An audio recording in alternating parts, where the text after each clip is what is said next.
Right now on 11 News at 5:30, as the river rises, it is bringing more problems than just flooding to the valley. And after an unusually cool spring, forecasters are predicting Mother Nature will turn up the heat this summer. Plus, a wildlife group is raising concerns after analyzing a report from the oil and gas industry. Also sold to the highest bidder.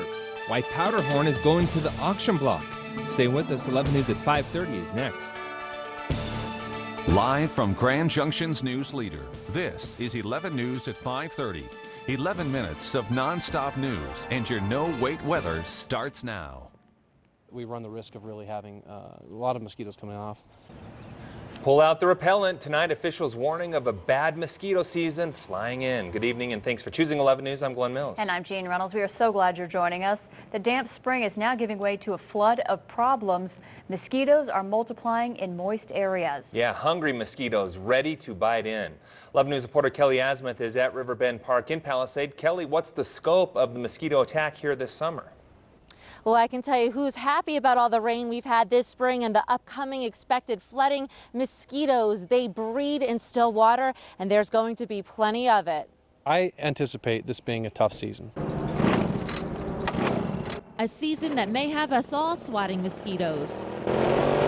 The Grand River Mosquito Control District is already annihilating them where they originate. If you kill mosquitoes while they're still in the water where they don't bite people, then they never grow to adulthood. The Mesa County Health Department starts testing for the West Nile virus later this month. Spraying is left up to the mosquito district.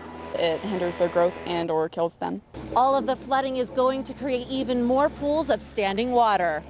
We could have some real mosquito habitat open up that hasn't been opened up for a long time. But Mosquito Control says they're prepared for the pests. That's what we specialize in, is going after the water sources. The best way to battle the bugs from stinging your skin? The most valuable thing you can do for yourself for personal protection is to use DEET.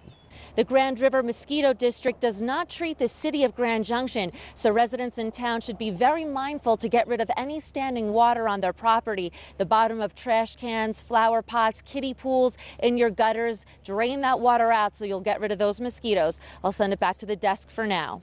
All right, thanks a lot. Kelly Azimuth reporting for us tonight in Palisade. While mosquitoes breed in still waters, gnats actually prefer running water. The rising river will surely cause a faster flow in offshoot streams, and experts say we can expect to see more gnats this summer as well.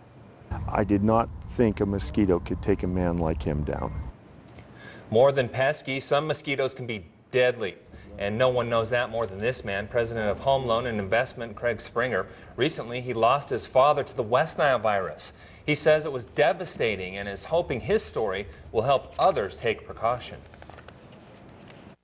Oh, he was a very vibrant, strong guy, and it was a short illness, extremely short, and a surprise, and he was taken from us fairly young. He was in extremely good health until the end.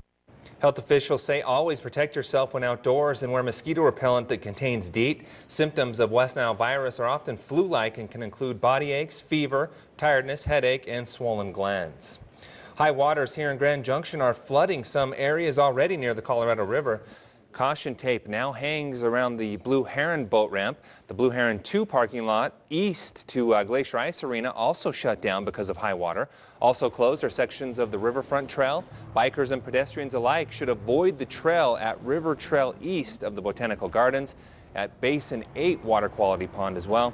Officials are warning people to be extra careful when you are near these areas. Water levels and concerns also continue to rise for communities on the Grand Mesa as Plateau Creek inches closer to flood stage. Experts predict the already high running stream will shoot up another 2 feet by next week. 11 News reporter Tim Ciesco joins us from Colburn with more.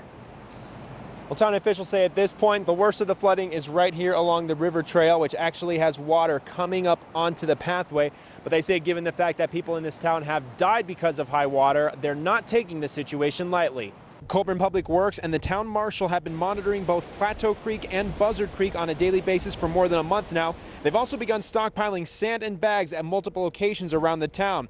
On top of that, students at the Colburn Job Corps have been busy filling 1,000 bags and getting them on pallets in case they're needed. Now, while the precautions, in 1983 and 1984, Colburn saw very significant flooding that actually killed a resident. We think that we've got a pretty good process in hand, and everybody pays attention to it, and hopefully God willing, and the creek don't rise too fast, we'll make it through this runoff season.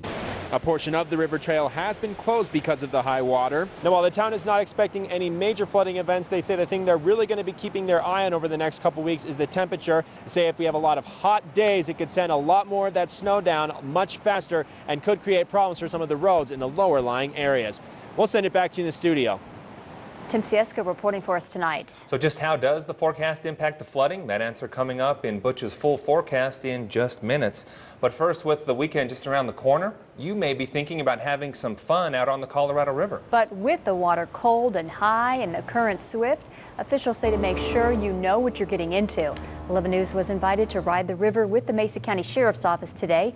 Our cameras captured treacherous trees and debris floating in the water. Officials say the debris is dislodged when the water levels are so high. The Sheriff's Office says the water is dangerously cold because it wasn't long ago that it was snow. Whether you're walking on it or whether you're living near it or whether you're recreating on it, that it's extremely dangerous right now, and that you could have bank erosion when you're walking on it and step on a loose bank and you're instantly in 8 foot of water. Or you could live near it when it breaches something and suddenly changes its channel and comes right near your home. The river is expected to flood in some areas June 6th or 7th, and the Sheriff's Office is reminding folks they are responsible for protecting their own property or evacuating any animals to keep them safe. Had enough of this mild weather? Well, if so, forecasters say the Grand Valley is in for a sweltering summer. The National Weather Service in Grand Junction says that this past May was one of the coldest on record. The unseasonably cool temperatures were ushered in by a series of storms from the Pacific. But the Climate Prediction Center is anticipating a 40 to 50% change that western Colorado will be feeling the heat through August, and that is what the chances are. With the odds favoring above normal temperatures, at least here in the Grand Valley, we will have some days exceeding 100 degrees, getting up to 102, 103 most likely. The Climate Prediction Center can't determine yet the amount of rain the summer will bring, but meteorologists say normal precipitation is expected so far. Now, Butch McCain, you're watching the Weather Authority.